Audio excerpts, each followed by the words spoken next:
This is my 11th council elections. Elections.com has been going since 2000, and I'm EO at 26 councils, 1 regional council and 7 DHBs. And so the advantage of that is that we have a consistent approach across all our councils and all those organisations. Last 4 or 5 years, social media has become much more prevalent, which means that everything's out in the open and is discoverable, and people have access to things and can comment on things at their leisure, which makes it more difficult for people like us to keep track of information and understand where things are coming from. I do a lot of presentations to councils to elected members around these issues, and then over the next month I've got lots of candidate briefings where prospective candidates can come and meet me and talk about all the election processes and the things that happen. And we spend a lot of time talking about social media.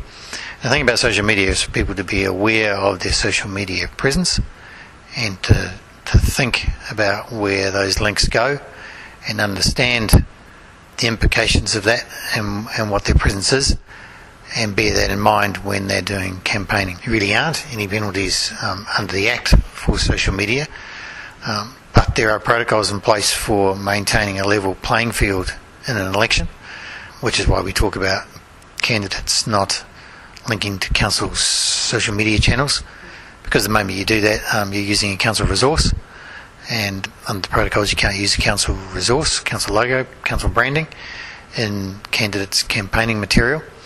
And that's all about having a level playing field between all the candidates, because at the end of the day, if an election result was produced and someone felt that it wasn't a level playing field because some candidates had an advantage of having access to those things and others didn't, then someone could go for a petition for inquiry to say that the election result had been affected materially.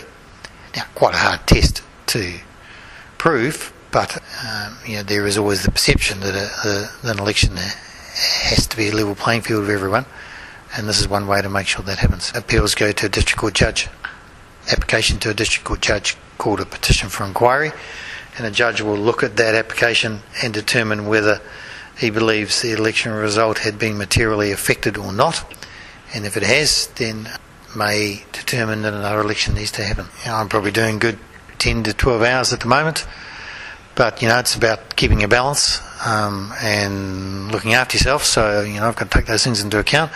And we've got a pretty good team back in our office who handle all this stuff, but during the election period it's more the political questions that come from candidates around campaigning and what they can do and what they can't do, and how they interact with other candidates that are the things that I look after. We'll employ about 90 extra people during the voting period to process all the votes at our centralised processing centre in Christchurch. We've, since the last council elections, we've purpose-built a premise in Christchurch near to the airport, in a location that's never had any issues as far as earthquakes go. That's built to way beyond the earthquake standards and is close to the New Zealand Post processing centre and to the airport for getting courier deliveries to us. And so we're very confident that that's ready to go and can handle around about 600,000 voting papers during a 3-week period. Local voice, local choice. It's very important for people to have their say on council elections, because if you don't vote, then you're not in a position to make any comment or complain about things that the council might do or don't do that you don't like. Councils do a very crucial role in the community and in our daily lives, and I think it's most appropriate for people to pay close attention to that and vote accordingly. It's not about being a ratepayer, it's about being a resident.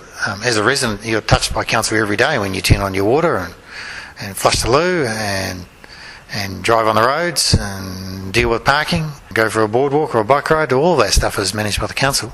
Dog control, all those things.